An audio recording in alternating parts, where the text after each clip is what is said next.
Unit 8.7 of AP World History. Modern often examines the later stages of the Cold War and the factors leading to its conclusion. By the 1970s and 1980 seconds, shifting global dynamics along with internal pressures within both the United States and the Soviet Union transformed the nature of superpower, competition, new diplomatic efforts, economic strains, and popular resistance to authoritarian rule paved the way for a dramatic reshaping of world politics. One catalyst came from economic troubles in the Soviet Union. Decades of heavy military spending and centralized planning had yielded inefficient production, technological gaps, and stagnant living standards. By the mid-1980s, Soviet leader Mikhail Gorbachev introduced reforms known as perestroika restructuring and glasnost openness.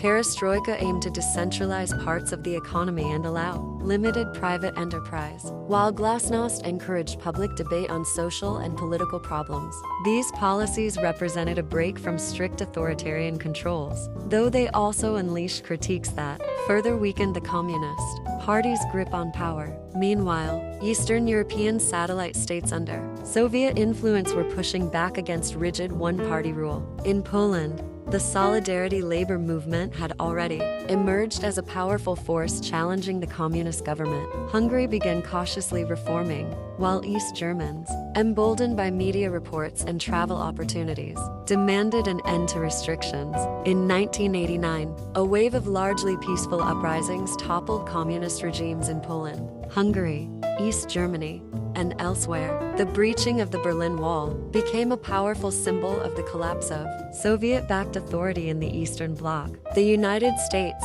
under leaders such as Ronald Reagan, continued pressuring the Soviet Union through military buildup and strategic initiatives, but also pursued diplomatic negotiations on arms control. As Soviet influence waned, Gorbachev refrained from using the Red Army to suppress revolutions in Eastern Europe, a stark contrast to earlier interventions. This hands-off approach allowed local populations to determine their own political future, leading quickly to democratic transitions or, at minimum, the end of strict communist monopolies. By 1991, mounting internal crises and independence movements in various Soviet republics precipitated the formal dissolution of the USSR. 15 new states emerged, most notably the Russian Federation under Boris Yeltsin. The Cold War, which had shaped international relations for nearly half a century, effectively ended. Western liberal democracy and market-oriented economics became more influential worldwide. Though the post-Soviet space grappled with economic dislocation and political uncertainty,